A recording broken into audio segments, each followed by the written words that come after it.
Hi guys, I just promised two fellas from South Africa that are commenting on one of my videos to show them how I make my Zener regulators to keep my batteries in balance.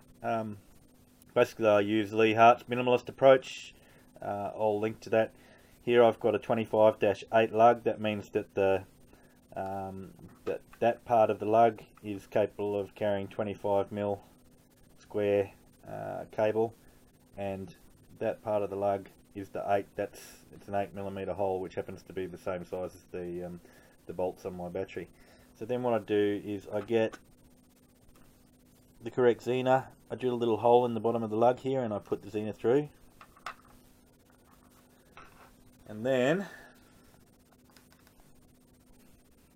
basically I put tape around the main part of the lug because I don't want araldite to get all over it.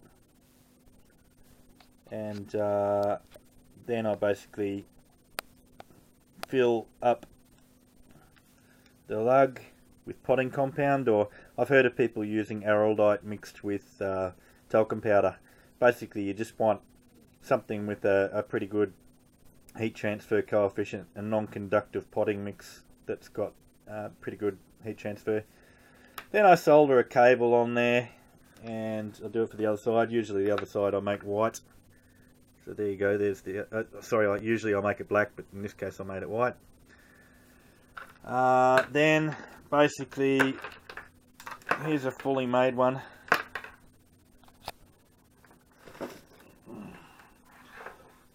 Again, I've got different colours here. I use different colours for each of my parallel banks.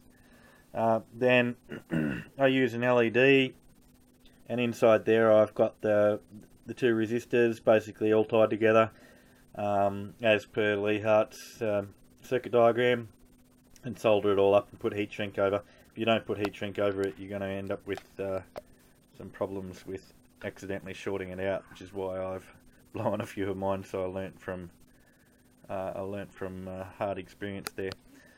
One other thing that I've learned from hard experience is that when you get the diodes, and I mentioned it briefly in my comments, when you get the diodes, you'll find that they'll conduct quite differently, up to plus or minus 5%. So what I do is I get a power supply, or in my case a buck converter. I set it using a voltmeter to 15 volts. I put the diode over that 15 volts, and I use my ammeter to measure the current that's flowing through it. Then I basically group all of those diodes according to the current, so I end up with, for each of my four series connected batteries, I end up using diodes that are exactly the same current capacity. I also do the same thing with the resistors, make sure that they're all matched up, because I did learn that plus or minus 5% can be quite a big variance, and if they're not pretty close, you can actually end up imbalancing your battery bank. So that's what I do. Then you basically put them on there, and off you go. Just keep an eye on them, they work really well. Okay, cheers.